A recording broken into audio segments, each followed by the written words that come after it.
What if every single thought, every emotion you feel, wasn't just happening inside your head? What if it rippled outwards through the very magnetic field of the planet itself?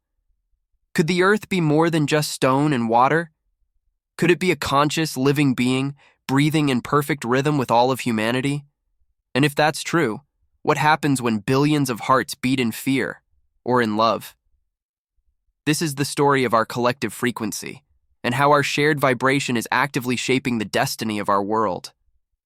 For thousands of years, ancient cultures never saw the Earth as a lifeless rock.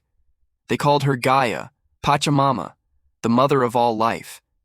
They understood a fundamental connection that we've only recently forgotten.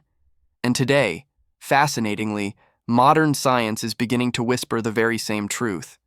Deep within Earth's atmosphere, there hums a constant, steady rhythm, a natural electromagnetic frequency measured at 7.83 hertz. We call it the Schumann Resonance, the planet's own heartbeat. But here's where it gets extraordinary.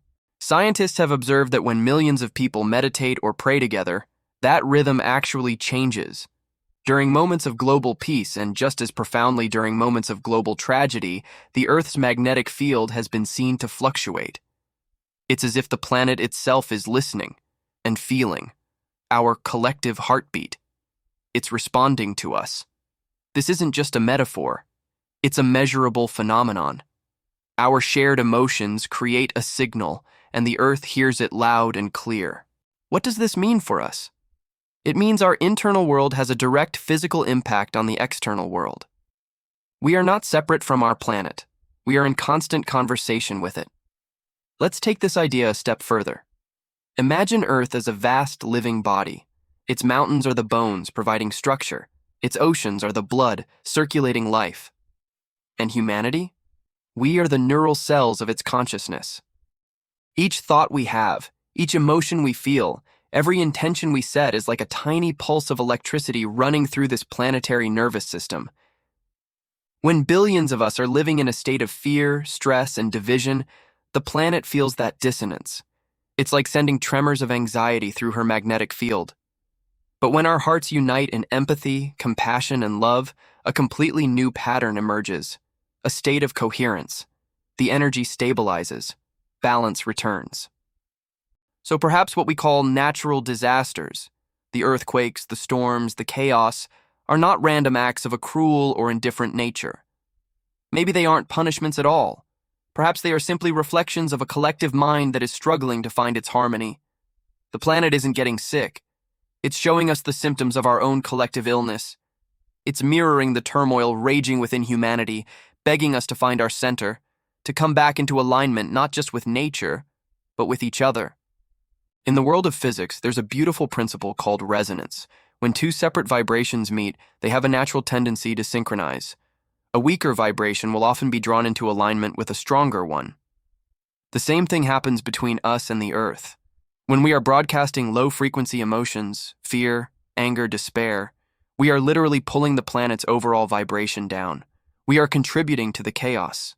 But when we choose to cultivate high-frequency states, love, gratitude, compassion, joy, we do the opposite. We lift the collective frequency up. There's a fascinating quote from a group of channeled beings called the Andromedans that puts this perfectly. Earth does not punish. She mirrors. The planet is not our enemy. It is our echo. Every imbalance we see in the world outside of us, whether it's environmental, social, or political, begins with an imbalance within us. We can't heal the world by fighting it. We can only heal it by first healing ourselves, and by extension, healing the collective frequency we all share. The power to restore balance to our world is, and always has been, inside of us. Let's look back at an ancient story that might hold a hidden key to this entire concept, the Tower of Babel. The old myth tells of a time when all of humanity spoke a single language. United, they began building a tower so grand it was said to reach the heavens. But then, their tongues were divided. They could no longer understand each other, and the great tower crumbled into dust. We've always been told this was a story about the confusion of language. But what if it wasn't about spoken words at all? What if it was about frequency?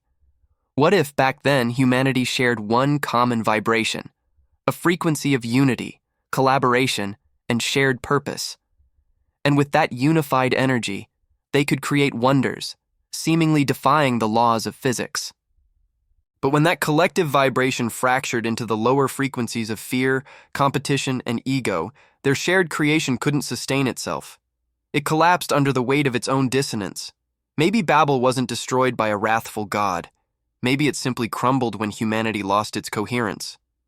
The lesson isn't about the dangers of ambition, but the power of unity. A unity of heart and mind that we have the chance to rediscover today. This isn't just spiritual theory or ancient mythology anymore. We have data. In 1998, researchers at the Global Coherence Initiative began a groundbreaking project. They placed magnetometers all around the world to monitor the Earth's magnetic field. What they discovered was astonishing. They found direct, undeniable correlations between fluctuations in the planet's magnetic field and major global events.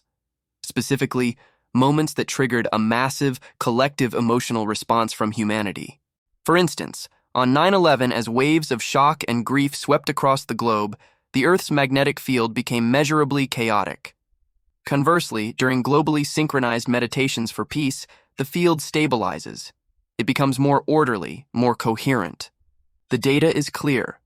The Earth is not a passive stage for human drama. It is an active participant.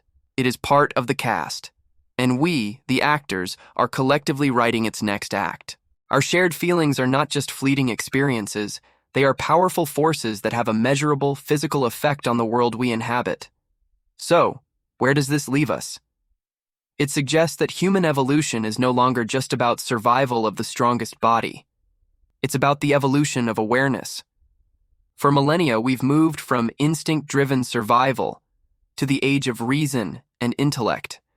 And now, we are standing on the threshold of the next great leap, the age of consciousness. A global shift is already underway. All around you, you can see people questioning old systems built on violence and separation. You see a growing movement to find balance with nature. You see people rediscovering the profound power of empathy and shared purpose. This isn't a coincidence. This is the next chapter of our story. This is humanity's awakening mind. It's as if the Earth itself is calling us to evolve, to remember our connection, and to step into our true role not as masters of the planet, but as its conscious caretakers. This awakening isn't just happening to a few people. It's a wave of consciousness washing over the entire globe. The Earth is not something outside of you. She is us, the physical body of our collective soul. What you think, she feels. What you feel, she reflects back to you. If humanity's collective frequency is a song being broadcast out into the cosmos, then every single one of our hearts is an instrument in that grand orchestra. Together, we are composing the future of our world, note by note, thought by thought, feeling by feeling. You are not a passive observer in this story. You are a composer. So, the most important question you can ask yourself today is this. What song are you sending out into the universe right now? Is it a song of fear or a song of love? The choice is yours, and it matters more than you could ever imagine.